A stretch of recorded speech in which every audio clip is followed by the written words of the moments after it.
Wake up, Carolina. The offseason silence is deceiving, and if you think the Panthers are sitting idle, you are dead wrong. We are looking at a franchise-altering sequence of moves that will define the next 5 years of this organization. From contract extensions to aggressive trades and a draft strategy that screams desperation, everything is on the table right now. Before we break down the intel that just hit my desk, I need you to help us build this community. We are pushing hard for 1,000 subscribers, so smash that button if you bleed black and blue. Let's get to work. Let's start with the trenches, because that is where football games are won and lost. And quite frankly, it is where the Panthers have embarrassed themselves far too often in recent years. But here's the newsflash. Sources are confirming that the front office has identified a priority target for a contract extension, and it is not the flashy name you might expect. We are talking about an offensive lineman who has been the quiet, steady heartbeat of a chaotic unit. The organization views this player as a cornerstone piece, someone whose consistency has gone under the radar while the rest of the world was busy mocking the win-loss record. This is a classic insider move. You lock down the guys who do the dirty work before the market explodes. It's about stability. When you look at the film, this individual did not miss assignments. He did not let his quarterback get blindsided every other play. He showed up, did his job, and went home.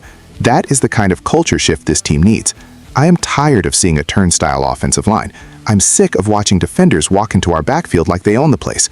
By prioritizing this extension, the Panthers are sending a message that performance matters more than popularity. It's a business decision rooted in survival. You cannot evaluate a quarterback, you cannot run a scheme, and you certainly cannot win a division title if your front five is a disaster. This extension is the first brick in rebuilding a wall that should never have crumbled in the first place. But do not think for a second that this is just about rewarding a nice effort. No, this is a strategic calculation. They know they have to spend money, but they want to spend it on guys who have proven they can handle the heat. This is the smart play. It's the necessary play. It establishes a baseline of competence that has been missing. However, you have to wonder why it took this long to recognize his value. But let me tell you something right now. Securing one lineman is just a band-aid on a bullet wound if you don't fix the weapons on the outside. You can give a quarterback all the time in the world, but if he has nobody to throw to, it means absolutely nothing. And that brings us to a rumor that is starting to catch fire, involving a veteran presence that could change everything for this offense. Listen, the news cycle for the Panthers is moving faster than ever. If you want to keep getting exclusive insights like this and stay ahead of the curve, subscribe now. Do not miss a single update on our team. This is where things get interesting, and frankly, it is about time. Reports are circulating that the Panthers are actively exploring a trade for a veteran tight end, looking to flip a day 3 draft pick in April to bring in a proven commodity. Let's break this down. The objective here is crystal clear. They need to provide a safety valve for Bryce Young immediately. We are not talking about drafting a project who needs 3 years to learn how to block. We are talking about acquiring a grown man who knows how to find the soft spot in a zone defense on 3rd and 6. This potential move screams urgency. A day 3 pick is a low price to pay for competence. Think about the impact a reliable tight end has on a young quarterback. It is the difference between a sack and a 4-yard gain. It is the difference between a stalled drive and moving the chains. The Panthers front office is finally waking up to the reality that you cannot develop a franchise quarterback without a security blanket. I look at the landscape of the NFL, and every successful young signal caller has that guy, that reliable target over the middle who takes a hit and holds onto the ball. Carolina has been lacking that grit.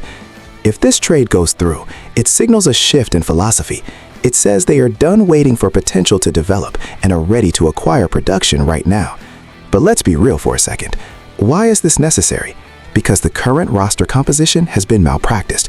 You cannot expect Bryce Young to be Superman when he has been working with a supporting cast that wouldn't start for the Georgia Bulldogs.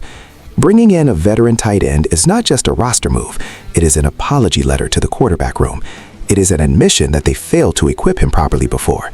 So I love this aggression. I love the idea of trading a late-round lottery ticket for a known quantity.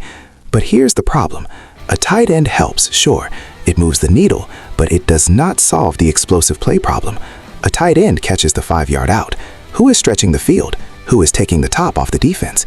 If you think a tight end fixes this offense, you are looking at the wrong side of the field. Now we are getting to the heart of the matter.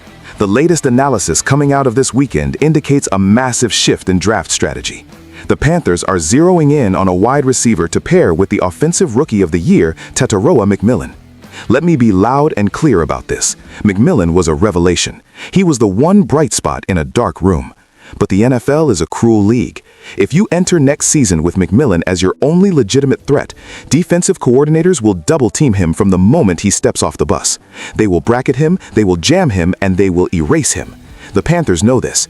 That is why finding a complement to him is not a luxury, it is a necessity. This isn't about collecting talent, it is about geometry. You need a receiver on the other side who demands respect. You need someone who forces the safety to stay honest. If Carolina executes this plan, they are trying to recreate the dynamic duos we see dominating the league today. Think Chase and Higgins. Think Hill and Waddle. That is the standard. You cannot survive in the modern NFL with one guy. You just can't. So prioritizing a receiver in the draft is the only logical step. It shows me that they understand the asset they have in McMillan and are terrified of wasting him. I want to see speed. I want to see separation. I don't want another possession receiver who can't run past a linebacker. They need a playmaker.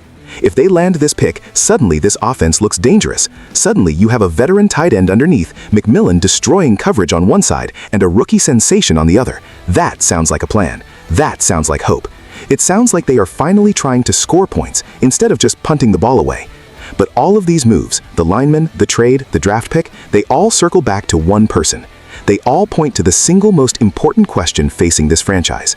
You can build a Ferrari, but it does not matter if you do not have a driver. And right now, the driver of this car is looking over his shoulder, sweating bullets because the clock is officially ticking louder than ever before. This is the story that keeps me up at night. Sources are whispering, and the noise is getting louder. Bryce Young is entering a critical window, and reports indicate he is officially on the hot seat looking ahead to the 2026 season. His security as the undisputed starter is gone, evaporated. The franchise is signaling that the era of unconditional patience is over. We are looking at a situation where the urgency for immediate results has reached a fever pitch. This is not about being mean. This is about the business of winning.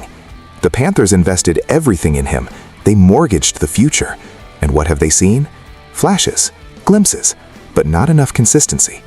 The rumor suggests that if 2025 does not show a massive leap, 2026 will belong to someone else. This puts an unimaginable amount of pressure on the kid. Every throw will be scrutinized. Every interception will be magnified. He is no longer the rookie learning the ropes. He is the veteran who needs to deliver. This changes the entire dynamic of the locker room. When the quarterback is fighting for his life, everyone plays differently. The leash is short. The excuses are dead. I have defended Bryce Young. I have said he needs help. Well, if they get the lineman and they get the tight end and they draft a receiver, there are no more places to hide. It is put up or shut up time. The organization is terrified of being stuck in mediocrity for a decade. They are looking at the rest of the league, seeing other quarterbacks ascend, and asking, why not us? This report is a warning shot. It is a public declaration that the scholarship is over. Bryce Young has to go out there and prove he is the guy, not just with his talent, but with wins. If he doesn't, the Panthers will not hesitate to pull the plug and start over. He needs to lead, he needs to execute, and he needs to win. That is the cold, hard reality of the NFL. You produce or you perish. And right now, Bryce Young is standing on the edge of the cliff. This is the defining moment for the Carolina Panthers. We are witnessing a franchise attempting to save itself from irrelevance in real time. They are building the support system, but they are also setting a deadline. It is a high-stakes gamble that will either resurrect this team or bury it for another 5 years. I need to hear from you right now. Do you think Bryce Young survives this pressure cooker? Or will the Panthers be looking for a new quarterback in 2026? Put your predictions in the comments because I read every single one of them. We are in this together, Panther Nation. Keep your head on a swivel because the news is only going to get crazier from here. Don't forget to subscribe. I'll see you next time.